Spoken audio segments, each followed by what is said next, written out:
നിങ്ങളിപ്പോൾ എൻ്റെ സങ്കടം കാണാനോ എൻ്റെ മനസ്സമാധാനം പോകുന്നതായിട്ട് കാണാനോ എന്നെ ദ്രോഹിക്കാനോ ഒക്കെയാണ് പല ആൾക്കാരും ഇത് ചെയ്തിട്ടുള്ളതെങ്കിൽ നിങ്ങൾ ജയിച്ചു കേട്ടോ. ഞാൻ 2 ദിവസമായി ഉറങ്ങിയിട്ട്. വേറൊന്നുമല്ല, അത്രയും സങ്കടമാണ്. പിന്നെ ഇനി കരയിപ്പിക്കാൻ വേണ്ടിയിട്ടാണെങ്കിൽ നന്നായിട്ട് കരയുന്നുണ്ട്. ആൾക്കാരുടെ മുന്നിൽ കരയാഞ്ഞിട്ടാണ് നന്നായിട്ട്, അല്ലാതെ ആൾക്കാരില്ലാത്തപ്പോൾ കരയുന്നുണ്ട്. ഇനി അതിൻ്റെ അകത്തും വിജയിച്ചിട്ട്. റാം കെയർ ഓഫ് ആനന്ദി ഈ ബുക്കിനെ പറ്റി അറിയാത്തവരായിട്ടും ഇത് വായിക്കാത്തവരായിട്ടും വളരെ ചുരുക്കം ആളുകളെ കാണത്തുള്ളൂ. സോഷ്യൽ മീഡിയ ഹിറ്റാക്കിയ ഒരു നോവൽ എന്ന് തന്നെ ഇതിനെ പറയാം. കുറെ നാളുകളായിട്ട് ഇതേപോലെ ഈ ബുക്ക് വിറ്റതുപോലെ വേറെ ഒരു ബുക്കും നമ്മുടെ നാട്ടിൽ വിറ്റഴിഞ്ഞിട്ടില്ല. എൻ്റെ അറിവിൽ വിറ്റഴിഞ്ഞിട്ടില്ല. ഈ ബുക്കിന് എന്താ പറയുക, ആവശ്യക്കാർ വളരെ വളരെ വളരെ കൂടുതലാണ്. ബുക്ക് സ്റ്റോളിലൊക്കെ ഈ ബുക്ക് വന്നു കഴിഞ്ഞാൽ ചൂടപ്പം പോലെ ഈ സംഭവം വിറ്റ് പോകുന്നത്. അത്രയ്ക്ക് ആളുകളാണ്. പിന്നെ ആളുകൾ ഇത് എന്താ പറയുക, ഇൻസ്റ്റാഗ്രാമിൽ സ്റ്റോറി ഇടാനും സ്റ്റാറ്റസ് ഇടാനും എന്താ പറയുക റീൽസ് ഇറക്കാനും ഒക്കെ വേണ്ടി മത്സരിച്ചു കൊണ്ടിരിക്കുകയാണ്. ഇപ്പോഴും നോക്കിയാൽ കാണാം ഇൻസ്റ്റാഗ്രാമിൽ ഇതിന്റെ റീൽസ് ഇങ്ങനെ വന്നുകൊണ്ടിരിക്കുന്നത്. ഈ ബുക്കിന് അത്രയും ഡിമാൻഡ് ഉണ്ട്. ബുക്ക് സ്റ്റോളിലൊന്നും കിട്ടാനില്ല. അപ്പൊ ഞാൻ കഴിഞ്ഞ ദിവസം ഇതിന്റെ ഒരു ഫോട്ടോ എടുത്ത് സ്റ്റാറ്റസ് ഇട്ടപ്പോൾ എന്നോട് കോളേജ് കഴിഞ്ഞിട്ട് ഇതുവരെ മിണ്ടാത്തവന്മാർ വരെ എന്നോട് ഒന്ന് ചോദിച്ചു, ഈ ബുക്ക് എവിടെ കിട്ടുന്നത്, എവിടുന്ന് കിട്ടി, എത്ര രൂപയാണെന്നൊക്കെ എന്നോട് ഒന്ന് ചോദിച്ചോ. ഉള്ള കാര്യമാണ് പറയുന്നത്. അപ്പം ആ രീതിയിലുള്ള ഡിമാൻഡ് ഈ ബുക്കിനുണ്ട്. അപ്പം ഇതിന്റെ പബ്ലിഷേഴ്സും ഇതിന്റെ ഓതറും ഇത് വിൽക്കുന്നവരും എല്ലാവരും ഹാപ്പി. കുറെ നാളുകൾക്ക് ശേഷമാണ് ഇത്രയും ബുക്കിനൊരു സെല്ലുണ്ടാവുന്നത്. അത്രയും നല്ലൊരു നോവലാണ്, കൊള്ളാം. ഞാനും വായിച്ചതാണ്, സംഭവം കൊള്ളാം. അതിന്റെ അവസാന ഭാഗമൊക്കെ നല്ല അടിപൊളി സംഭവമാണ്. എല്ലാവരുടെയും അഭിപ്രായം വ്യത്യസ്തമാണ്. ചിലർക്ക് അത് ഇഷ്ടപ്പെട്ടെന്ന് പറയുന്നുണ്ട്, ചിലർക്ക് അത് ആവറേജ് ആണെന്ന് പറയുന്നുണ്ട്, ചിലവർക്കത് ഒട്ടും ഇഷ്ടപ്പെട്ടില്ല എന്ന് പറയുന്നുണ്ട്. അപ്പം അത് എന്തുവാകട്ടെ, പക്ഷെ ഈ ബുക്കിന് നല്ല രീതിയിലുള്ള സെല്ലുണ്ട്, നല്ല രീതിയിലുള്ള കച്ചവടം നടന്നുകൊണ്ടിരിക്കുകയാണ്. അങ്ങനെ ഇരിക്കുമ്പോഴാണ് ഒരു മഹാഭാവി ഇതിന്റെ PDF പ്രിന്റ് അടിച്ചിട്ട് ടെലഗ്രാം വഴി അങ്ങോട്ട് പബ്ലിഷ് ചെയ്യും. നമ്മൾ ഒരു കാര്യം ഓർത്ത് നോക്കിയത്, നമ്മുടെ ഒരു സിനിമ ഇപ്പൊ നമ്മുടെ തിയേറ്ററിൽ ഇങ്ങനെ വന്നുകൊണ്ടിരിക്കുക, തിയേറ്ററിൽ നല്ല രീതിയിൽ എല്ലാ തിയേറ്ററിലും നല്ല രീതിയിൽ ഹൗസ്ഫുള്ളിൽ ഓടിക്കൊണ്ടിരിക്കുക. അപ്പം അതിന്റെ ഒരു വ്യാജ പ്രിന്റ് ടെലഗ്രാം വഴിയോ അല്ലെങ്കിൽ വേറെ ഏതെങ്കിലും ഒരു മാധ്യമം വഴിയോ വെളിയിൽ വന്നു കഴിഞ്ഞാൽ ആ സിനിമയ്ക്ക് എന്തൊക്കെ നെഗറ്റീവായിട്ട് ഉണ്ടാവും. ആ സിനിമയുടെ കളക്ഷൻ കുറയും. കുറച്ചാളെങ്കിലും പോയിട്ട് ഇത് ഡൗൺലോഡ് ചെയ്ത് കാണാൻ ശ്രമിക്കുമല്ലോ. തിയേറ്ററിൽ പോവാതിരുന്ന ആൾ ഇവിടെ വരുന്നുണ്ട്, പിന്നെ എന്താ തിയേറ്റർ വഴി ഞാൻ പോകുന്ന സമയം കളയുന്ന പൈസ കളയുന്നതെന്ന് വെച്ചിട്ട് ഇതുവഴി കാണത്തില്ല. അപ്പം ആ സിനിമയുടെ കളക്ഷൻ കുറയും, അതിന്റെ ലോങ് റൺ ആയിട്ടുള്ള അതിന്റെ കുറച്ച് നാൾ ഓടും എന്നുള്ള ആ ഒരു ഇതും കുറയും. ആ സിനിമ മൊത്തത്തിൽ തന്നെ നശിച്ചു പോകും എന്ന് പറയാം. പിന്നെ OTT വന്നു കഴിഞ്ഞാൽ പോലും ആളുകൾ കാണില്ല, ഇവിടെ കിട്ടില്ല, പിന്നെ എന്തെങ്കിലും OTT പോയി കാണുന്നത്.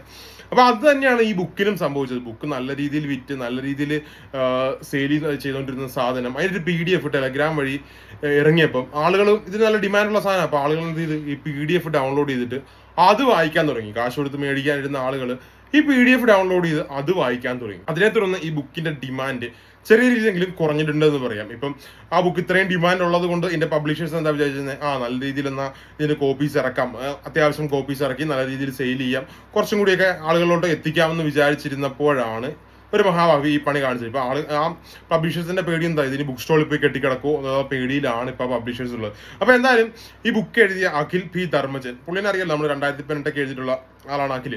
അപ്പൊ അഖിൽ കഴിഞ്ഞ ദിവസം ഇൻസ്റ്റാഗ്രാമിൽ ഒരു ലൈവ് ഇട്ടിട്ടുണ്ട്. ആ ലൈവിന്റെ ചെറിയൊരു ഭാഗം നമുക്ക് കണ്ടുനോക്കാം. എല്ലാവർക്കും നമസ്കാരം. ഞാൻ അഖിൽ P. ധർമ്മജൻ. ഈ വീഡിയോയിൽ വന്നിട്ടുള്ളത് വേറൊന്നും പറയാനായിട്ടല്ല. ഇന്ന് സത്യത്തിൽ ഭയങ്കര സന്തോഷത്തോടുകൂടി ഒരു വീഡിയോ ചെയ്യേണ്ട ദിവസമായിരുന്നു എനിക്ക്.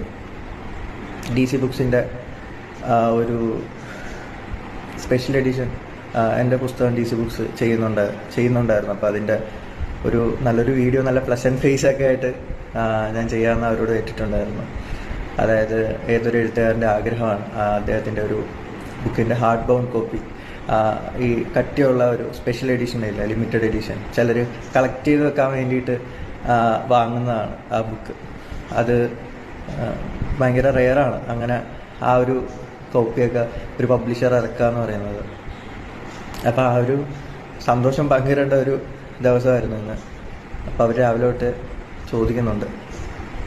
അപ്പോൾ എനിക്ക് അങ്ങനെ ഒരു സന്തോഷം പങ്കിടാൻ പറ്റിയ സിറ്റുവേഷൻ അല്ല.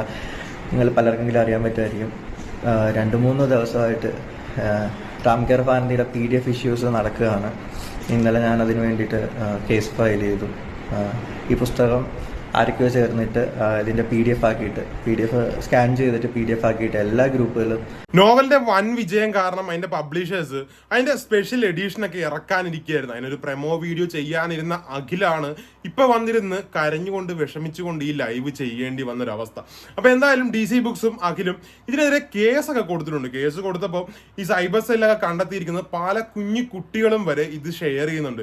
ഇതിന്റെ ആഫ്റ്റർ എഫക്ട്സ് ഇങ്ങനെ ചെയ്ത് കഴിഞ്ഞാൽ എന്താണ്, ഇത് ഒരു വലിയൊരു കുറ്റം തന്നെയാണ്. കോപ്പിറൈറ്റ് പ്രകാരം ഇത് വലിയൊരു കുറ്റം തന്നെയാണ്. ഇത്രയും പബ്ലിസിറ്റി കിട്ടിയ ഒരു ബുക്കിന്റെ കോപ്പിയൊക്കെ ഇങ്ങനെ അടിച്ചിറക്കുക, കോപ്പിറൈറ്റ് ഉള്ള ഒരു ബുക്കാണ് ഇങ്ങനെ അടിച്ചിറക്കുക എന്നൊക്കെ പറഞ്ഞാൽ വളരെയധികം തടവ് കിട്ടാനും വളരെയധികം പിഴ കിട്ടാനും സാധ്യതയുള്ള ഒരു കുറ്റമാണ്. അത് എന്താണെന്ന് പോലും അറിയാണ്ടാണ് കുട്ടികൾ വരെ ഇത് ഷെയർ ചെയ്തുകൊണ്ടിരിക്കുന്നത്. പണ്ട് നല്ല സിനിമകൾ ഇറങ്ങുമ്പോഴായിരുന്നു ഇതേപോലത്തെ കുത്തിക്കേട ഓരോരുത്തന്മാർക്ക് ഉണ്ടായിരുന്നത്. ഇപ്പൊ ബുക്കുകൾ ഇറങ്ങി കഴിഞ്ഞാൽ അതിനെയും വെറുതെ വിടാണ്ടായി. എന്നാലും അഖിലിന് പറയാനുള്ള ബാക്കിയും കൂടി കണ്ടുവെക്കാം. ഭയങ്കര സന്തോഷമായിരുന്നു, കുറേ ദിവസമായിട്ട് ഭയങ്കര സന്തോഷമായിരുന്നു. അതായത് ബുക്കുകളൊക്കെ ഭയങ്കരമായിട്ട് പുസ്തകശാലകളിൽ ഓരോ ആൾക്കാർ പേരൊക്കെ എഴുതിയിട്ടിട്ട് പോയിട്ട് വെയിറ്റ് ചെയ്തിട്ട് റാം കെയർ ഫാനിധി സ്വന്തമാക്കുന്നു, അല്ലെങ്കിൽ ഒരുപാട് പേര് എനിക്ക് മെസ്സേജ് അയക്കുന്നു, കാര്യങ്ങൾ പറയുന്നു, റിവ്യൂസ് പറയുന്നു, എല്ലാം ഭയങ്കര സന്തോഷമായിരുന്നു. സന്തോഷത്തോടുകൂടി പോകുമായിരുന്നു. എന്താണെന്നറിയത്തില്ല, എനിക്ക് എപ്പോഴും എൻ്റെ സന്തോഷങ്ങൾ എപ്പോഴും ഒരുപാട് നീണ്ടു നിൽക്കത്തില്ല. പെട്ടെന്ന് ഇങ്ങനെ മിക്കപ്പോഴും ആ ലൈഫിൽ അങ്ങനെ പല കാര്യങ്ങളിലും എനിക്ക് അങ്ങനെയാണ് അനുഭവം. അപ്പോൾ ഇതും അങ്ങനെ തന്നെയായിരുന്നു. ഇപ്പോൾ ഒരു 2 ആഴ്ചയായിട്ട് ഭയങ്കര നന്നായിട്ട് പോയിക്കൊണ്ടിരിക്കുകയായിരുന്നു. അപ്പോൾ ഇപ്പോൾ 2 ദിവസം മുമ്പ് ഇതുപോലെ സ്കാൻ ചെയ്തിട്ട് ആർക്കോ ചേർന്നിട്ട് കോപ്പി ഇറക്കി. കുഴപ്പമില്ല. പിന്നെ കുഴപ്പമില്ലെന്ന് പറയാൻ എന്തല്ലേ, കുറേ സെല്ലേഴ്സ് ഉണ്ടല്ലോ, സത്യം പറഞ്ഞാൽ എന്നെ കോഴിക്കോടൊക്കെ ഉള്ള ചില അച്ഛന്മാരൊക്കെ വിളിച്ചിട്ട് ഇങ്ങനെ പറയും, കുറേ നാളുകൊണ്ട് കുറേ കടമുണ്ടായിരുന്നു പല ആൾക്കാർ. ചുമ്മാ പറയല്ല കേട്ടോ, അവരൊക്കെ ഇത് കാണുന്നുണ്ടെങ്കിൽ ഇതിൻ്റെ അകത്ത് കമൻറ്റ് ഇട്ട് കഴിഞ്ഞാൽ മറ്റുള്ളവർക്കും മനസ്സിലാവും.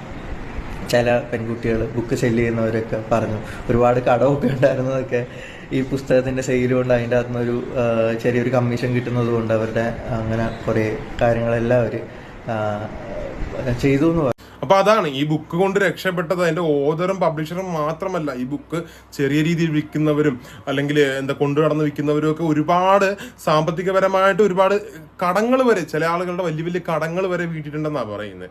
അപ്പം ആ ബുക്കിന് അത്രയും ഡിമാൻഡ് ഉണ്ടായിരുന്നു.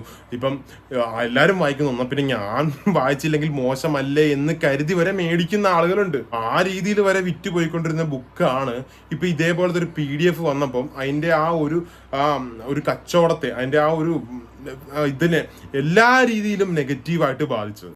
എൻ്റെ വളരെയധികം സന്തോഷമുള്ള ഒരു ദിവസം ആവേണ്ടിയിരുന്ന ഈ ഒരു ദിവസത്തിൽ എനിക്കിപ്പോൾ നിങ്ങളുടെ മുന്നിലല്ല, എന്താണോ കുറേ ആൾക്കാർ എന്തൊക്കെയാണോ എക്സ്പെക്റ്റ് ചെയ്തത് അത് നടന്നു എന്നറിയിക്കാൻ വേണ്ടിയിട്ട് വീഡിയോ ചെയ്തത്. നിങ്ങളിപ്പോൾ എൻ്റെ സങ്കടം കാണാനോ എൻ്റെ മനസ്സമാധാനം പോകുന്നതായിട്ട് കാണാനോ എന്നെ ദ്രോഹിക്കാനോ ഒക്കെയാണ് പല ആൾക്കാരും ഇത് ചെയ്തിട്ടുണ്ടെങ്കിൽ നിങ്ങൾ ജയിച്ചു കേട്ടോ. ഞാൻ 2 ദിവസമായി ഉറങ്ങിയിട്ട്, വേറൊന്നുമല്ല, അത്രയും സങ്കടമാണ്. പിന്നെ ഇനി കരയിപ്പിക്കാൻ വേണ്ടിയിട്ടാണെങ്കിൽ നന്നായിട്ട് കരയുന്നുണ്ട്, ആൾക്കാരുടെ മുന്നിൽ കരയാഞ്ഞിട്ടാണ് നന്നായിട്ട്, അല്ലാതെ ആൾക്കാരില്ലാത്തപ്പോൾ കരയുന്നുണ്ട്. ഇനി അതിൻ്റെ അകത്തും വിജയിച്ചിട്ടുണ്ട്. പിന്നെ ഇന്നലെ ഇട്ടൊരു പോസ്റ്റിൻ്റെ അകത്ത് ഒരാൾ ഇട്ടിരിക്കുന്ന കണ്ടു, ഫേസ്ബുക്കിൽ ഇട്ട പോസ്റ്റിന്. ഞാൻ സൈബർ സെല്ലിൽ ആരെങ്കിലും അറിയുമോ എന്ന് ചോദിച്ചപ്പോൾ അതിൻ്റെ അകത്ത് ഞാനൊരു സഹായം ചോദിച്ചതാണ്. അപ്പോൾ ഇട്ടിരിക്കുന്നതാണ്, മറ്റുള്ള നോവലിസ്റ്റുകളുടെ കൂടെ നിൽക്കാനുള്ള യോഗ്യത നിനക്കുണ്ടോ? എനിക്കില്ല, യോഗ്യതയില്ല, സത്യമാണ്. എനിക്ക് ആരുടെയും കൂടെ നിൽക്കാനുള്ള യോഗ്യതയില്ല. ഞാൻ സാധാരണ ഒരു കുടുംബത്തിൽ ജനിച്ച് വളർന്ന് എഴുത്തെന്ന് പറഞ്ഞത് പാഷനായിട്ട് കണ്ട ഒരു വ്യക്തിയാണ്. അതിൻ്റെ പിന്നാലെ നടന്ന് പിന്നെ പുസ്തകങ്ങൾ കൊണ്ടുനടന്ന് വിറ്റിട്ടുള്ള ഒരു മനുഷ്യനാണ് ഞാൻ, സത്യമാണ്. അതെൻ്റെ പാഷനാണ്. ഒരിക്കലും അതിൻ്റെ അകത്ത് നിന്നിട്ട് ഞാൻ എന്തെങ്കിലും ഭയങ്കര ഒരു ഫെയിമിലേക്ക് എത്താനോ ഒന്നുമല്ല. നമുക്ക് ഓരോ പാഷൻ ഉണ്ടാവുമല്ലോ. നമുക്ക് ചിലർക്ക് കുക്കിംഗ് ആയിരിക്കും പാഷൻ, ചിലർക്ക് പാട്ട് പാടുന്നതായിരിക്കും പാഷൻ. എനിക്ക് എന്തായാലും വലിയൊരു കൂട്ടം ആളുകൾക്ക് ഈ ബുക്ക് അങ്ങോട്ട് ഇഷ്ടപ്പെട്ടു, ഈ നോവൽ അങ്ങോട്ട് ഇഷ്ടപ്പെട്ടെങ്കിലും കുറച്ച് ആളുകൾക്ക് ഈ ബുക്ക് അങ്ങോട്ട് ദഹിച്ചിട്ടില്ല. ആ ആളുകളുടെ രോദനമാണ് പുള്ളി ആ സൈബർ സെല്ലിലുള്ള ആരെങ്കിലും അറിയുമോ എന്ന് ചോദിച്ചപ്പം അവിടെ വന്ന് ഛർദ്ദിച്ച് വെച്ചിട്ട് പോയത്. അതിപ്പോൾ അങ്ങനെയാണല്ലോ, ചില സിനിമ ഇറങ്ങുമ്പോൾ ഇഷ്ടപ്പെടുന്നവരുമുണ്ട്, ഇഷ്ടപ്പെടാത്തവരുമുണ്ട്. അത് മൈൻഡ് ചെയ്യേണ്ട കാര്യമൊന്നുമില്ല. അങ്ങനെ കുറച്ച് ആളുകൾ കാണും, സൊസൈറ്റിയിൽ 2 രീതിയിലുള്ള ആളുകളുണ്ട്. അത് നമ്മൾ മൈൻഡ് ചെയ്യേണ്ട കാര്യമൊന്നുമില്ല. പക്ഷെ എന്ത് പറഞ്ഞാലും ആ ഒരു ചോദ്യം, നിനക്ക് മറ്റുള്ള നോവലിസ്റ്റുകളുടെ കൂടെ ഇരിക്കാനുള്ള യോഗ്യതയില്ല എന്ന് പറയുന്നത്, ഇപ്പം എല്ലാവർക്കും MD ഷാഫിയും ബഷീറും ഒക്കെ ആകാൻ പറ്റുമോടെ? അഖിലിന് പറ്റുന്നത് അഖിൽ നല്ല രീതിയിൽ ചെയ്തിട്ടുണ്ട്. അതുകൊണ്ടാണ് ആ ബുക്കിന് അത്രയും പബ്ലിസിറ്റി കിട്ടിയത്. ഇപ്പൊ സോഷ്യൽ മീഡിയയിൽ വന്ന് 2 ഫോട്ടോ ഇട്ടാലൊന്നും ഒരു ബുക്കും കയറി പോവില്ല. അതിന്റെ എന്തെങ്കിലും കണ്ടന്റ് ഉണ്ടെങ്കിൽ, നല്ല രീതിയിലൊരു കണ്ടന്റ് ഉണ്ടെങ്കിൽ മാത്രമേ എന്തായാലും വിജയിക്കത്തുള്ളൂ. അതുകൊണ്ട് അങ്ങേർക്ക് യോഗ്യത ഇല്ല എന്നൊക്കെ പറയുന്നത് എന്താ പറയുന്നത്, തന്നെ കൊണ്ടൊന്നും പറ്റാഞ്ഞാണ്. ഇതേപോലെ ഒന്ന് എഴുതാനോ അല്ലെങ്കിൽ ഇതേപോലെ ഒരു നല്ല രീതിയിലോട്ട് മറ്റുള്ളവരെ ആകർഷിക്കുന്ന രീതിയിലുള്ള ഒരു എഴുത്ത് കൊണ്ടുവരാനോ ഫേമസ് ആവാനോ പറ്റാത്തതിന്റെ ഒരു രോദനം കൂടിയാണ് ആ ഒരു കരച്ചിൽ. എല്ലാ എഴുത്തുകാർക്കും അവരവരുടേതായ ശൈലിയുണ്ട്. അഖിലിൻ്റെതായ ശൈലിയിൽ അഖിൽ എഴുതി, അത്രയേ ഉള്ളൂ. അതിനെ ഇപ്പൊ ഇങ്ങനെ ഈ രീതിയിൽ വിമർശിക്കേണ്ട കാര്യമൊന്നുമില്ല. ബാക്കി കുറച്ചുകൂടി ഉണ്ട്, കണ്ടു നിർത്താം. എനിക്ക് സന്തോഷം കണ്ടെത്തുന്നത് ഞാൻ എഴുതുമ്പോഴേ. എനിക്ക് എന്ത് സങ്കടം വന്നാലും ഞാൻ എഴുതാൻ തുടങ്ങി കഴിഞ്ഞാൽ ഞാനതെല്ലാം മറക്കും. അപ്പോൾ ഓരോ എഴുത്തുകാർക്കും പറഞ്ഞു കേട്ടിട്ടുള്ളതാണ്. പക്ഷെ എനിക്കങ്ങനെയാണ്. നമ്മുടെ ഓരോ രചന എന്ന് പറയുന്നത് നമ്മുടെ കുട്ടികളെ പോലെയാണ്. എനിക്കങ്ങനെ തന്നെയാണ്. അപ്പം ഈ PDF ഒക്കെ ഇറക്കി മറ്റുള്ളവർക്ക് ഷെയർ ചെയ്യുമ്പോൾ ആലോചിക്കേണ്ടത്, നമ്മളെ കുട്ടികളെ ആരെങ്കിലും ഉപദ്രവിക്കുമ്പോൾ നമുക്കൊരു വിഷമം ഉണ്ടാകത്തില്ലേ? അതേ ഉള്ളൂ. പിന്നെ ഒരു റിക്വസ്റ്റാണ്, പലർക്കും അറിയത്തില്ല ഈ PDF-നെ പറ്റിയിട്ടുള്ള പ്രശ്നങ്ങൾ പലർക്കും അറിയില്ല. ഇത് കോപ്പിറൈറ്റ് ആക്ട് പ്രകാരം തെറ്റാണെന്നൊന്നും അറിയില്ല. എനിക്ക് ആരും ഉപദ്രവിക്കണമെന്നില്ല. പല കുട്ടികൾ, ചെറിയ പ്രായത്തിലുള്ള കുട്ടികളൊക്കെയാണ് ഇപ്പോൾ പോലീസ് വായിച്ച് ചെയ്യുമ്പോൾ ഷെയർ ചെയ്യുന്നതും ടെലിഗ്രാമിൽ ഗ്രൂപ്പ് നടത്തുന്നതും ഒക്കെ. ഞാൻ ഒരു കുട്ടിയോട് ചാറ്റ് ചെയ്തതാണ് ടെലിഗ്രാമിൽ. നിനക്കെന്താന്ന് എന്നോട് ചോദിക്കുക. എൻ്റെ നോവല് PDF ആയിട്ട് സ്പ്രെഡ് ചെയ്ത് എല്ലാവർക്കും കൊടുക്കുമ്പോൾ ഞാനത് ചോദിച്ചപ്പോൾ എന്നോട് ചോദിക്കുക നിനക്കെന്താന്ന്. അത് പലർക്കും അറിയത്തില്ല അതിൻ്റെ കാര്യങ്ങൾ. ഞാൻ പറയാം, എനിക്ക് ആരും ഉപദ്രവിക്കേണ്ട ആരെയും ഇതില്ല. പിന്നെ എന്നെ ദ്രോഹിക്കാൻ വേണ്ടി നടക്കുന്നവരാണെങ്കിൽ അവരോട് എനിക്ക് പറയാനുള്ളത്, നിങ്ങൾ സന്തോഷിച്ചോളുക. ഞാൻ എന്തായാലും നിങ്ങൾ ഉദ്ദേശിച്ച രീതിയിൽ തന്നെ തകർന്ന് അടിഞ്ഞ് നല്ല രീതിയിൽ നിൽക്കുകയാണ്. പക്ഷെ ഞാൻ അഖില് പറയുന്നത് പോലെ ഒരു എഴുത്തുകാരൻ തന്റെ ആ സൃഷ്ടി എന്ന് പറയുന്നത് കൊണ്ടു നടക്കുന്നത് ഒരു കുഞ്ഞിനെ പോലെയാണ്. ആ കുഞ്ഞിനെ ഉപദ്രവിക്കുക എന്നുള്ളത്, ആ ബുക്കിന്റെ PDF ഒക്കെ ഇങ്ങനെ അടിച്ചിറക്കുക എന്നൊക്കെ പറഞ്ഞു കഴിഞ്ഞാൽ ആ കുഞ്ഞിനെ ഉപദ്രവിക്കുന്നതിന് തുല്യം തന്നെയാണ്. നമ്മുടെ ഒരു സ്വന്തം കുഞ്ഞിനെ ഉപദ്രവിക്കുന്നതിന് തുല്യം തന്നെയാണ്. അതായത് ഒരു എഴുത്തുകാരൻ എന്തുമാത്രം കഷ്ടപ്പെട്ട്, എന്തുമാത്രം റിസർച്ച് ചെയ്ത്, എന്തുമാത്രം പഠിച്ചിട്ടായിരിക്കും ഒരു ബുക്ക് ഇറക്കുന്നത്. അത് ഇത്രയും ഫേമസ് ആകണമെങ്കിൽ പുള്ളിക്കാരന്റെ കഷ്ടപ്പാട് എന്ന് പറയുന്നത് നമ്മൾ ഉദ്ദേശിക്കുന്നതിനും അപ്പുറത്തേക്കായിരിക്കും. അത് ഈ PDF അടിച്ചിറക്കിയവന് അതിന്റെ കോൺസിക്വൻസോ അല്ലെങ്കിൽ പുള്ളി എങ്ങനെ എഴുതിയെന്നോ ഒന്നും അറിയില്ല. എനിക്ക് തോന്നുന്ന വല്ല പിള്ളേരും ചെയ്തൊരു പണിയായിരിക്കും. ഈ ടെലഗ്രാമിൽ ഒരുപാട് ഗ്രൂപ്പ്സ് ഉണ്ടല്ലോ, അവർക്ക് എന്തെങ്കിലും ഇങ്ങനെ ഞാൻ ഇതിന്റെ ബുക്കിന്റെ സംഭവം ഇറക്കി എന്നുള്ളത് കൊണ്ടായിരിക്കും. അല്ലാതെ ഇതുകൊണ്ട് എന്താണ് പ്രശ്നം, എന്തുണ്ടാകുമെന്ന് പോലും അറിയാത്തവരായിരിക്കും ഈ സംഭവം അടിച്ചിറക്കിയിട്ടുള്ളത്. ഇതിലിപ്പോൾ എനിക്ക് ഇത്രേ പറയാനുള്ളൂ. എൻ്റെ വീഡിയോ കണ്ടുകൊണ്ടിരിക്കുന്ന ചെറിയ കൂട്ടം ആളുകളാണെങ്കിലും ആ ഒരു PDF കയ്യിൽ കിട്ടുകയാണെങ്കിൽ ഡൗൺലോഡ് ചെയ്യാതിരിക്കുക, ഷെയർ ചെയ്യാതിരിക്കുക, വായിക്കാതിരിക്കുക. ഒരു ബുക്ക് വായിക്കുന്ന സുഖമൊന്നും ആ PDF വായിച്ചു കഴിഞ്ഞാൽ കിട്ടത്തില്ല. ആ ബുക്ക് നമ്മൾ കയ്യിൽ പിടിച്ച് വായിക്കുമ്പം, ആ പേജൊക്കെ മറിച്ച് വായിക്കുമ്പോൾ കിട്ടുന്ന സുഖമൊന്നും ഈ മൊബൈലിലോ അല്ലെങ്കിൽ കമ്പ്യൂട്ടറിലോ നോക്കി വായിക്കുമ്പോൾ കിട്ടത്തില്ല. പിന്നെ എന്താ പറയുക, ആ എഴുത്തുകാരൻ വന്ന് നമ്മളെ കൈകൂപ്പി തൊഴുത് പറയുകയാണ്, എൻ്റെ ആ കലാസൃഷ്ടിയെ നിങ്ങളിങ്ങനെ നശിപ്പിക്കരുത്. പുള്ളി ഒരുപാട് കഷ്ടപ്പെട്ട് ഒരുപാട് റിസർച്ച് ചെയ്തൊക്കെ എഴുതിയൊരു സംഭവമല്ലേ. നമ്മളത് നശിപ്പിക്കാൻ നിൽക്കേണ്ട കാര്യമില്ല. നമുക്ക് ഇപ്പോൾ മേടിക്കാൻ പറ്റിയില്ലെങ്കിൽ, ഒരു 400 രൂപ കൊടുത്ത് മേടിക്കാൻ പറ്റിയില്ലെങ്കിൽ നമ്മുടെ കൂട്ടുകാരാണെങ്കിലും മേടിച്ച് കാണും. അവർ വായിച്ച് കഴിയുമ്പോൾ ജസ്റ്റ് ഒന്ന് മേടിച്ച് വായിച്ചാൽ പോരെ. അല്ലാണ്ട് ഇതേപോലത്തെ PDF ഇതേപോലത്തെ ആ ഒരു ഇതിലോട്ടൊന്നും പോവാതിരിക്കരുത് എന്നാണ് എൻ്റെ ഒരു റിക്വസ്റ്റ്. പിന്നെ നിങ്ങളുടെ ഇഷ്ടം. ചെയ്തു കഴിഞ്ഞാലുള്ള കോൺസിക്വൻസ് പുള്ളി പറഞ്ഞു, ഇത് ഷെയർ ചെയ്യുകയോ അത് വായിച്ചു കഴിഞ്ഞാലുള്ള കോൺസിക്വൻസ് പുള്ളി പറഞ്ഞു, അത് അനുഭവിക്കാൻ തയ്യാറാണെങ്കിൽ നിങ്ങൾ വായിക്കല്ലേ. ഇപ്പം എന്താ പറയാനാ, പുള്ളി ഇത്രയും ഒന്ന് കരഞ്ഞു പറഞ്ഞിട്ടും നിങ്ങൾക്കത് മനസ്സലിവില്ല എങ്കിൽ വായിക്കുക, അത്രയേ ഉള്ളൂ. അപ്പം എന്തായാലും നിങ്ങളുടെ അഭിപ്രായം എന്താണ് താഴത്ത് കമൻറ്റ് ചെയ്യുമെന്ന് വിശ്വസിച്ചുകൊണ്ട് നിർത്തുന്നു. ബൈ.